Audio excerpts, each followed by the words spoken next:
સુરત જિલ્લાના કામરેજ તાલુકાના ખોલવડ ગામમાં એક ચોંકાવનારી ઘટના સામે આવી છે.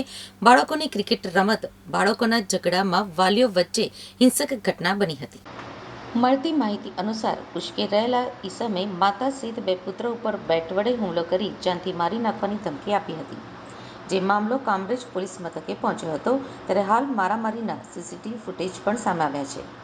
ખોલવડ ગોકુળનગરના ગુરુ એપાર્ટમેન્ટ ખાતે રહેતા 33 વર્ષીય ચિરાગ નટુભાઈ ગોહિલ ગ્રીલ બનાવવાનું કામ કરે છે.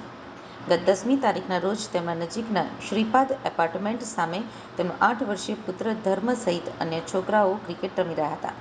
ત્યારે શ્રીપાદ ખાતે રહેતા રાહુલસિંહ નકુમે ચિરાગને "તું ધર્મનો બાપ છો" કહેતા તેમણે હા પાડી હતી.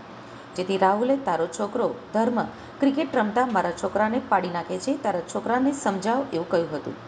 જેથી ચિરાગે "નાના બાળકો છે તો રમત રમતમાં એવું થઈ જાય, ધ્યાન નહીં આપવાનું" તેમ કહ્યું હતું.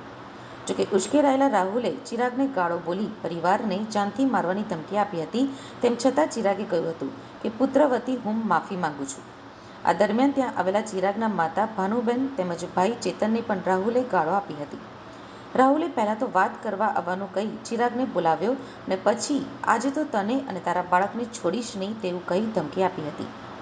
રાહુલે ચિરાગને માર મારતા માતા અને ભાઈ છોડાવવા વચ્ચે પડ્યા તો રાહુલે તેમને પણ બેટથી માર માર્યો હતો.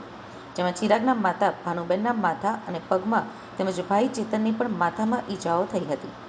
માતા અને ભાઈ ઉપર કરેલા હુમલાને લઈ ચિરાગે રાહુલને પગે લાગી છોડી દેવા માટે વિનંતી કરી હતી.